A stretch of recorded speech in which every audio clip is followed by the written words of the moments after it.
Hi, good afternoon. So, this live is to talk to people that may have been victims of a romance scam, and this could be men or women, because it happen, it can happen to anybody. So, this is a live for men or for women who may have been victims of a romance scam, or you may know somebody. Okay, so these are tips on what to do once you've been scammed already. And although it might feel quite embarrassing, but it's very important that you don't it's very important that you don't become too hard on yourself. It's very important that you try not to isolate yourself. It's very important just to reduce the impact that it can possibly have on your confidence, on your life, and on you trying to get to know other people. So I'm based in the UK, so I can only speak in reference to regulations in the UK, but I believe in whichever country you're based in, you will have your own regulations. So the first thing, if you have been a victim of romance fraud, if you have given any money at all, it's very important that you report it to the bank, and flag it up as a fraudulent payment. This is where lots of people isolate themselves because they do feel embarrassed, they feel ashamed, they feel like people might possibly laugh at them, but it's very important that you do step out and notify the relevant authorities that you have made that you have been a victim of fraud. That way, your bank or your building society can start to build up a picture of what may be happening amongst their customers and take steps to try and protect you all. Okay, so in some instances, if you have paid money as a victim of a romance scam, it may be possible to block the payment or dispute it and get your money back. So it is important, as soon as you can, to contact your financial provider and notify them that you have been a victim of a scam and you'd like to dispute the payment, and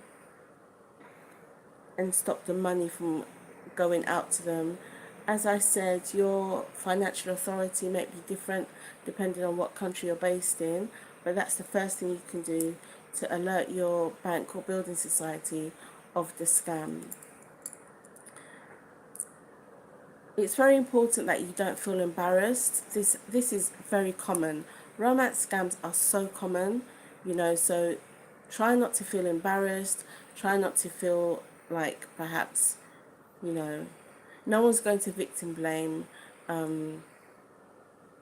We understand how these things can transpire, but it's very important not to isolate yourself or to keep it secret, because in some instances some scammers do try again using the same details. So it's good to put it out into the open as to what's happened. Okay. So the second thing that you can do if you have been a victim of a romance scam is to tell somebody about it.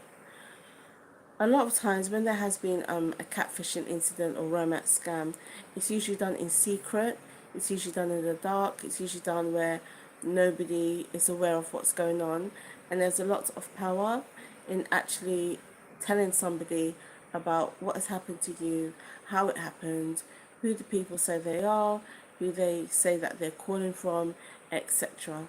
So where possible, do confide in somebody that you trust. Okay.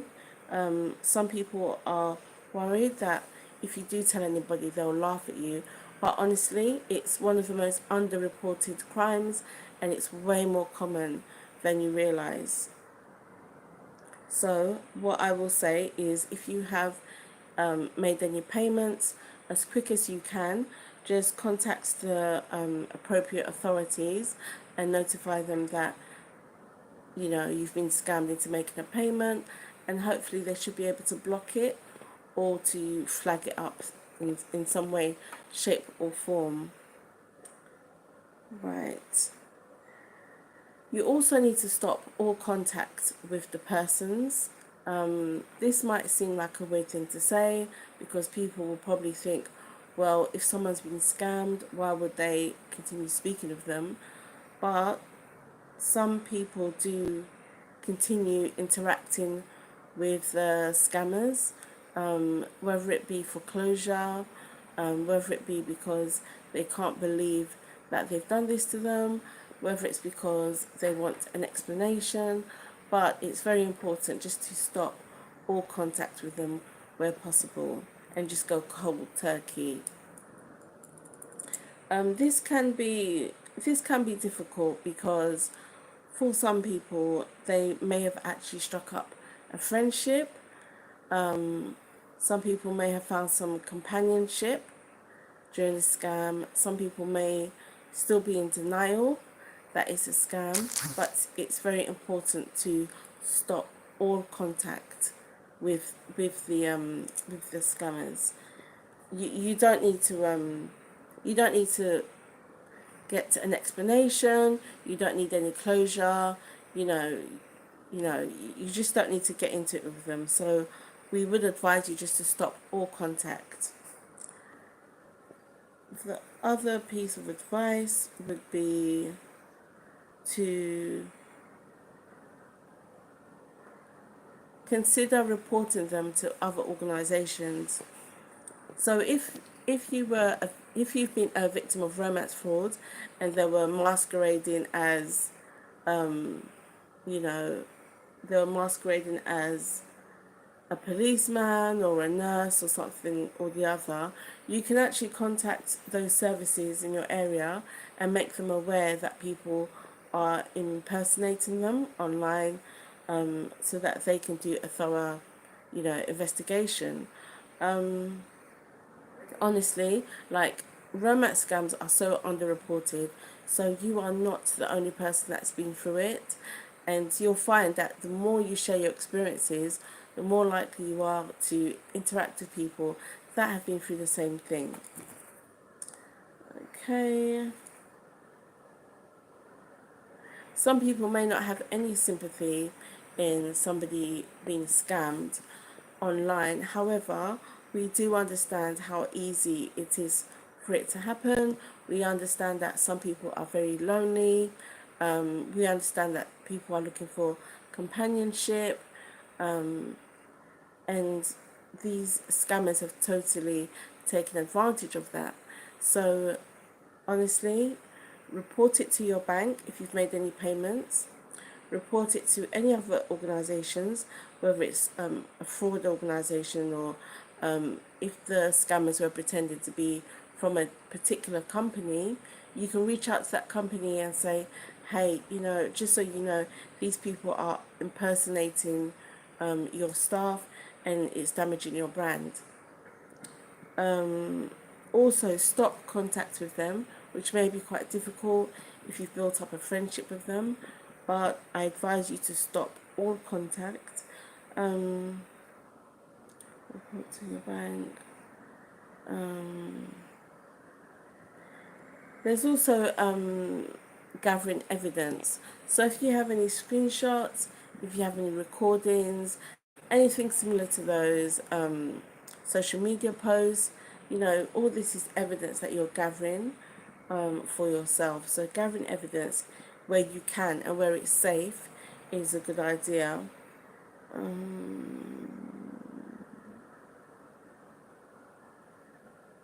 Also, we would advise you to seek emotional support. So by saying seek emotional support, that can be counselling, it can be therapy, it can just be spent maybe a family intervention of somebody, but meeting up with the family in order to get the different priorities put into place.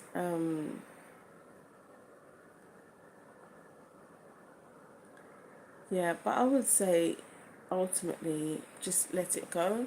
I would say you just put it down to experience, you just put it down to life lessons. But I honestly feel like you should just let it go and let him go his separate ways.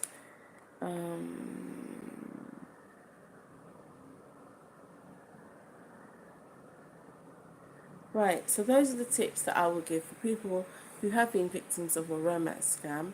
It can be very embarrassing, but the perpetrator does count on you to not report it. And so I would say that the perpetrator is fully aware of your hesitancy to report the car stolen. Um, so, yeah. But, I watch a lot of the true crimes things, and I think it's really important as women that we take care of ourselves and we have these types of things in place. So if we're ever out late or stranded or anything, that we know what needs to be done, where to go, who to speak to. Her name is Princess. Okay, so I hope that's been helpful. If you have been a victim of romance scam, do not be embarrassed. It's a lot more common than you all may think. And some people just grow out of it, to be fair. But yeah, so enjoy your afternoon. Thank you for joining the live. Please like the live. Thank you. Bye.